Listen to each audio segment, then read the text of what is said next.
If you're familiar with the Crosley Green case, you are probably familiar with Sergeant Diane Clarke and Deputy Mark Rixey. These are two cops who did what cops do. They used perjury to incite against a private citizen, Kim Hallock.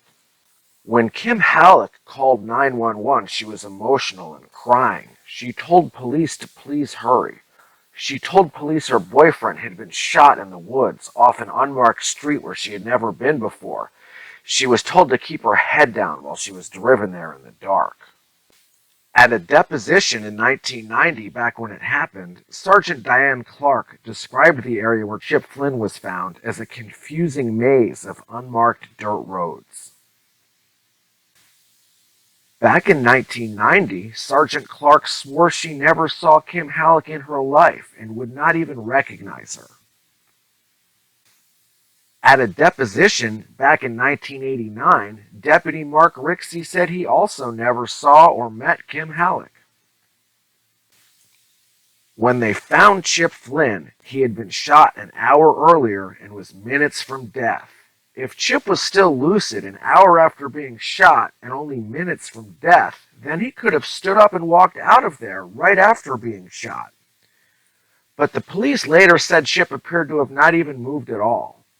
Back in 1990, Clarke and Rixey described Chip as not lucid. He did not respond to any questions, not even asking his name. Chip just groaned and said over and over, "Get me out of here," according to Sergeant Clarke. And yet 20 years later, in 2010, Sergeant Clarke committed perjury when she invented that Chip Flynn had been lucid.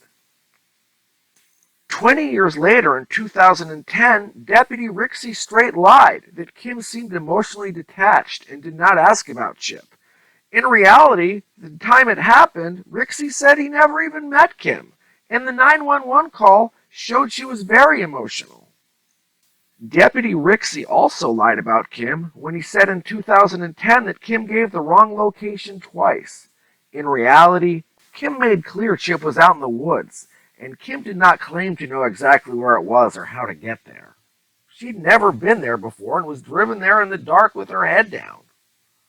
But this is standard procedure for cops. They lie, they use perjury to incite the public against private citizens. And then news media is legally allowed to pass on the lies and embellish them to convince people that all police misconduct against such awful people is okay.